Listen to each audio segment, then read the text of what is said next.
اذا بالنسبه للادوات اللي غادي نستعملو، غادي نحتاجو التوب نتاع الخيش، وغادي نحتاجو البيستولي ولا كول نتاعو. غادي نحتاجو هاد القطعه هذه اللي كنديروا بها داك التقيبات. الا ما توفراتش غادي نوريكم واحد لاستيوس اخرى باش ديروا هذوك التقيبات. غادي نحتاجو كويتر ومقص، قلم رصاص او قلم الحبر. غادي نحتاجو هاد لو ريبون ديكوراتيف هذا، حتى هو الا ما توفرش ممكن تستغنيو عليه وديروا حويجات اخرين هكا باش ديكوريو هاد لا ماشين تاع طويان د الحوايج. وبالنسبه لي هادو انا كوم بروفيسيونيل انا كنستعملهم غير باش نثبت لاكول على الكرتون. وغادي نحتاجو سكوتش، من الاحسن يكون هاد السكوتش هذا اللي غليظ. بالنسبه للماده الاساسيه هي الكرتون. البنات الا ما توفرش لكم الكرتون نتاع لا بلاك، راه هو كيتباع ما بين 6 دراهم حتى ل 20 درهم على حسب السمك نتاعو. انا غادي نوريكم دابا البلاك اللي استعملت. سينو الا ما عندكمش تقدروا تستعملوا اي نوع نتاع الكرتون مثلا اللي كيجي فيه الزيت او اللي كتجي فيه التقديه نتاع الهري. المهم الا ما توفرش لكم هذاك الكرتون تقدروا تستعملوا اي كرتون. بالنسبه للقطعه نتاع الكرتون اللي قلت لكم كنشري، هذه تقريبا ساويه 6 دراهم. انا استعملت هذاك 1 مليمتر ياك. هذه راه دايره 6 دراهم، تقدروا تلقاوها عند الناس اللي كيبيعوا الكرتون. غادي نقسموها على 4 نتاع الاجزاء. الجزء الاول فيه 25 على 55، الجزء الثاني كذلك 25 على 55، الجزء الثالث فيه 31 سنتيمتر توجور على 55، والجزء الاخير فيه 22 في العرض على 35 في الطول. سينو الا ما توفرتش لكم هذه ممكن تستعملوا اي قطعه نتاع الكرتون عاديه. هذه انا صراحه راه شحال وانا خدامه بها. دونك بالنسبه للناس اللي بغا يصايبوا شي، المهم بغا يصايبوا شي حاجه زوينه هكا مديكوريا وداكشي ويحتفظوا بها، فداك يقدروا يستعملوا لي ماتيريال اللي وريتهم في الاول. سينو ممكن تكتفيو غير بالكوتور او المقص، الكرتون والسكوتش. دونك حتى هذه راها زعما قد الغرض، يعني الا ما بغيتوش تكلفوا على راسكم او ما عندكمش لي ماتيريال اخرين. سي بون. بالنسبه للطريقه انا غادي نوريكم الطريقه نتاع هذه والطريقه نتاع الاخرى. غير بالنسبه للقياسات راه سي لا ميم شوز. بالنسبه للقطع نتاع الكرتون قطعناهم على 4. القطعه الاولى فيها 22 على 35، وعندي جوج نتاع القطع بحال نفس القياس، هما فيهم 55 على 25، جوج القطع. بالنسبه للقطعه الاخيره اللي غادي تكون الوسط فيها 55 على 31 سنتيمتر، 31 على 55. هذه راه ديجا غلفتها، انا غادي نوريكم الطريقه ديال التغليف كيفاش دايره. بالنسبه للثوب ممكن تستعملوا اي ثوب. بالنسبه لي انا استعملت الخيش. هذا الخيش هذا كيدير تقريبا انا خديته ب 60 درهم المتر، هنا كفاني مترو. ولكن كاين واحد الخيش واحد اخر ناقص شويه في الثمن، داير غير 25 درهم. ممكن تاخذوه عند الناس اللي كيبيعوا الثوب او لا الثوب نتاع الطلامات او نتاع الافريشه. وممكن تستعملوا اي ثوب متوفر لكم الا ما قدرتوش تاخذوا هذا الخيش. بالنسبه للقياسات كتاخذوا نفس القياس نتاع الكرتون وكتخليو 1 سنتيمتر في الجناب، 1 سنتيمتر في لي بور. دونك هنا غادي خصونا جوج ديال القطع الثوب لكل قطعه الكرتون، يعني في التوتال غادي يكونوا عندي جوج لكل قطعه، هي 4 القطع بالنسبه لدوك القطع اللي متساويين، وجوج القطع بالنسبه لهاد الصغيره. وهذه حتى هي راه استعملت فيها جوج نتاع القطع نتاع الثوب وغلفتهم. انا غادي ندوز دابا باش نوريكم الطريقه ديال التغليف. دونك البنات اول حاجه غادي نديروها هما غادي نوريكم الطريقه باش غادي نغلفوا هاد الكرتونات. اول حاجه كتحطوا الثوب لتحت وكتحطوا فوق الكرتونه وكتحكموه من الجنب وكديروا بحال شكل مثلث، كتقطعوا بحال هكا بلا ما توصلوا الحافه. غادي نحاول باش ندير نفس الطريقه جوانب 4.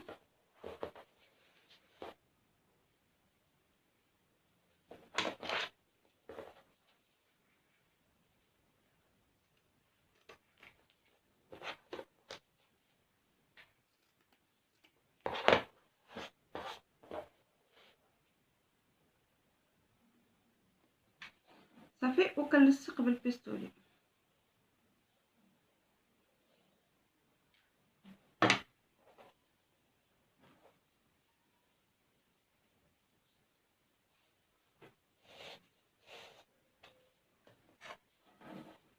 وبنفس الطريقه غادي نخدم لي زوطخ كوتي.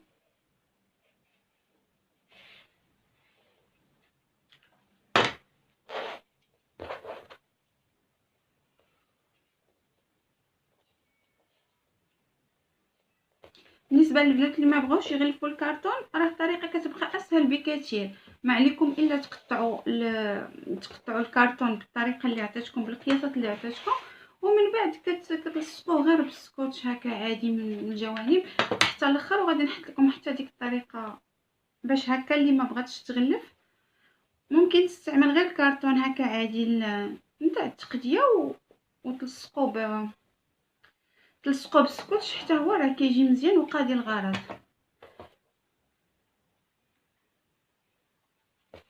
هاد الجناب هادو الا بقاو لكم هكا مشنتفين كديروا لهم غير شويه لاكول، كتخليهم تقريبا 5 ثواني هكا ولا 6 غير باش ما تحرقكمش لاكول فاش تحطوا عليها يديكم. صافي، وكتثبتوا مزيان بحال هكا، حيت لا حطيتوا يديكم على لاكول مباشره غادي تحرقكم.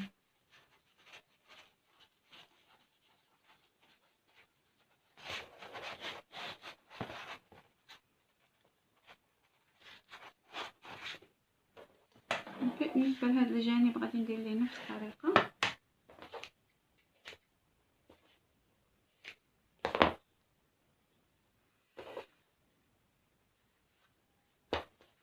فوالا، دابا باش نغلفوا الجزء الثاني كنقبطوا الثوب بحال هكا وكنشوفوا دوك الحواف باش يبقاو لينا هكايا شايطين في الجناب بجوج. نجيو لهاد الطرف هذا وكنتنيوه. بالنسبه للخيش راه ساهل في الخدمه ديالو، كنتنيوه في هاد الجناب هادو غير باش يسهل علينا اللصق ديالو. وميم طون الا بان لكم الجناب هكا كبار بزاف غادي تنقصوا منهم واحد شويه. وغادي نديرو نفس الطريقه اللي درنا في الجزء الاول، غادي نقسموا واحد المثلث هكا شويه.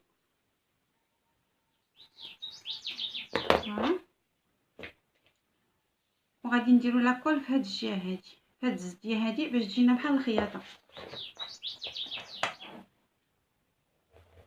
كندير تقريبا واحد 2 خطوط نتاع لاكول على حسب السمك ديال داك الطرف اللي شايط لينا في الجنب، وكنطاليوه بيدينا بحال هكا. فوالا كيجي بحال المخيط.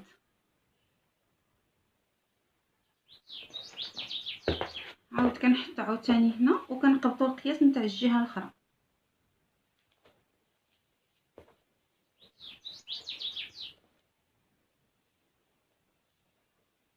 قبطوا القياس باش ما تجيكمش جهه صغر من جهه اولا جهه كبر من جهه.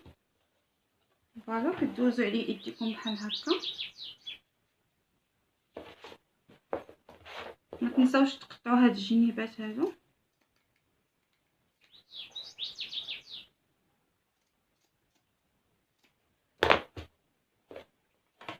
صافي، وبنفس الطريقه كندوز واحد 2 الخطوط ديال لاكول. فوالا، واو حرقتني. اوف،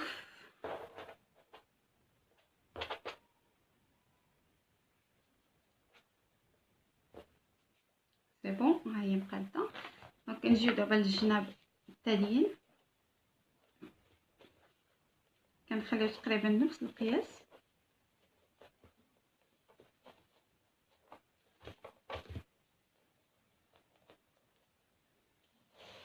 فوالا كنعاودو نفيكسيو عاوتاني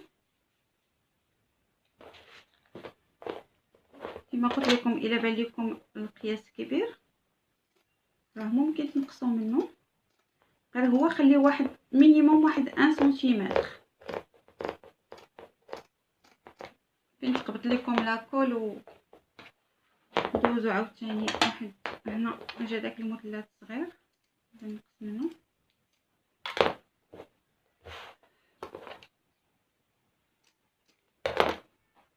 صافي كندوزو واحد جوج خطوط نتاع لاكول. هاد الطريقه انا كتجيني سهل من الخياطه.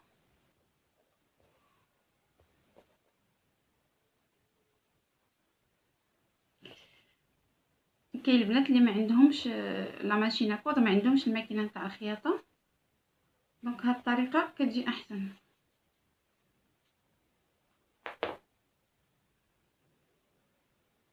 نتمنى يكون واضح. بقى لينا الجانب الاخير حتى هو بنفس الطريقه كنقلطوا له عبارو.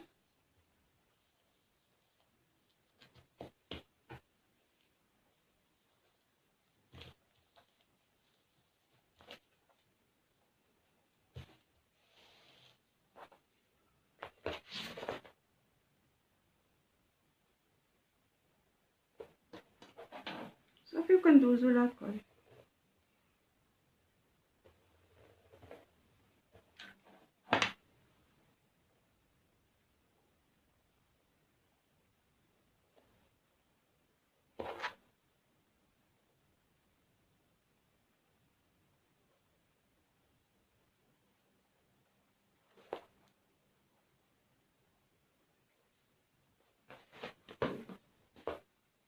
دابا غادي نلصقوها في هاد الجهه هادي، غادي تبداو بالفوق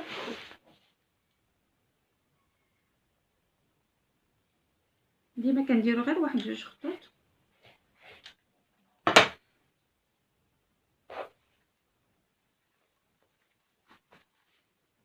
نحاولوا تفيكسيوها مزيان.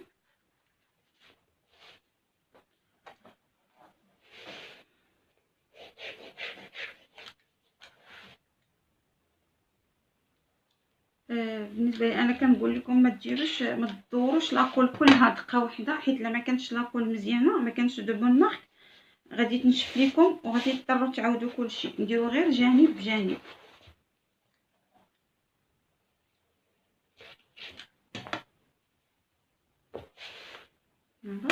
خلينا هاد الجانب.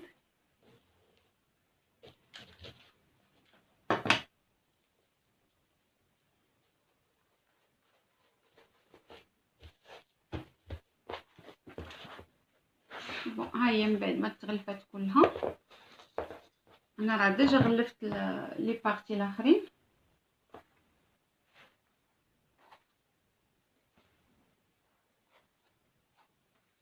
دونك في المجموع عندنا 4 نتاع القطع. عندنا القطعه اللي غادي تكون في الوسط الكبيره، وجوج القطع اللي في نفس القياس، وهذه القطعه الصغيره. دابا غادي ندوزو للتركيب نتاعنا.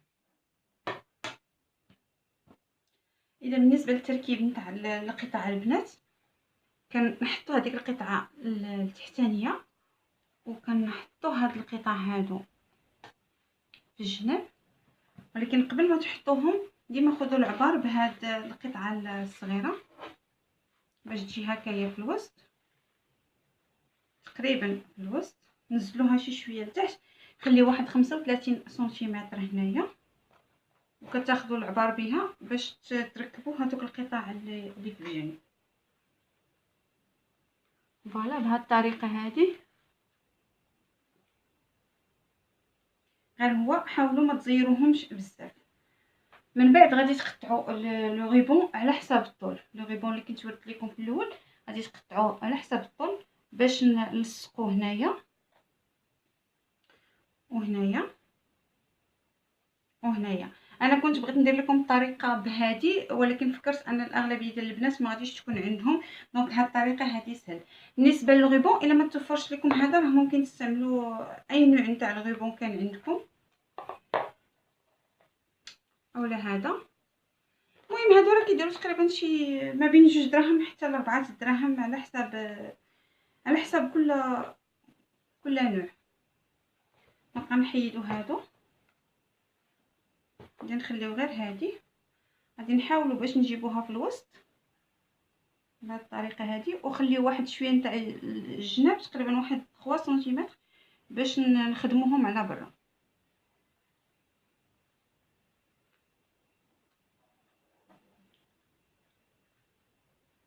صافي، وكتبداو تلصقوا هكا بلاكول.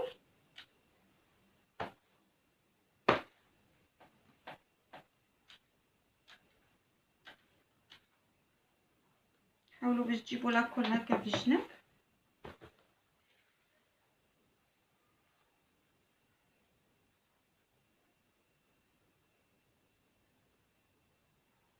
صافي، وكتلصقوها، كتلصقوا هذا الجزء هذا الفوقاني.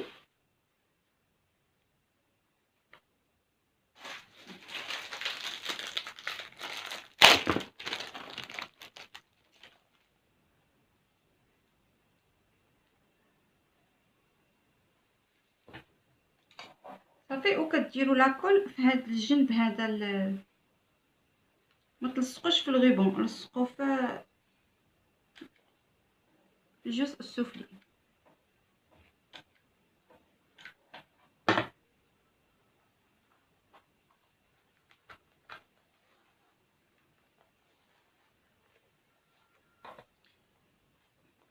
الا عندكم هادو ممكن تخدموا بهم، ما عندكمش اي حاجه اللي كتشبه ليهم ممكن تخدموا بها.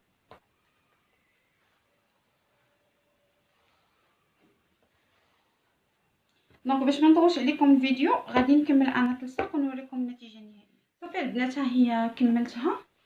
راه هي سهله في المينتونس ديالي، يعني تقدروا مثلا غير تساليو منها وتجمعوها بواحد الخيط ولا غيبون هكايا، وديروها في شي بلاصه مطرفه ولا تحت لو لي، ولا فشي المهم شي بلاصه اللي تقدروا توصلوا ليها فاسيلمون. ها هي، نتمنى تكون واضحه.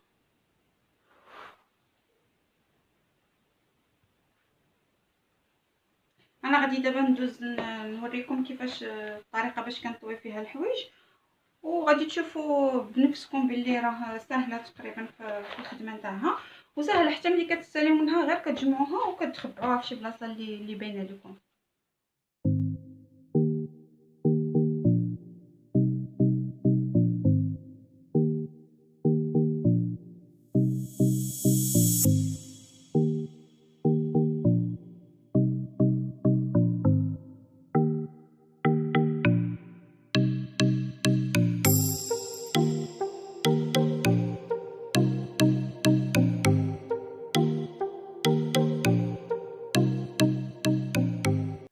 دونك البنات، هذه هي الطريقه. هاني ساليت معكم فيديو وريتكم الطريقه كيفاش كنطوي به الحوايج، كيجيو كلهم هكايا مستفين ومرتبين بنفس الطريقه، وكياخذوا لك نفس المساحه. ممكن تطبقوها على الجينات، ممكن تطبقوها على سراول، تيشيرتات، لي شوميز، حتى الحويجات نتاع الدراري الصغار، لي غوب، المهم اون فان كونت كلشي. الا كنتو مهتمين بهذه الطريقه ديال الطرق نتاع الطويان ديال الحوايج وهذا، ممكن نحط لكم فيديو اخر في القناه ديالي. كنتمنى الفيديو يكون عجبكم، وما تنساونيش من التعليقات نتاعكم، عطوني الاراء ديالكم، نتمنى نكون فدتكم. الى اللقاء في فيديو قادم باذن الله، واترككم بخير.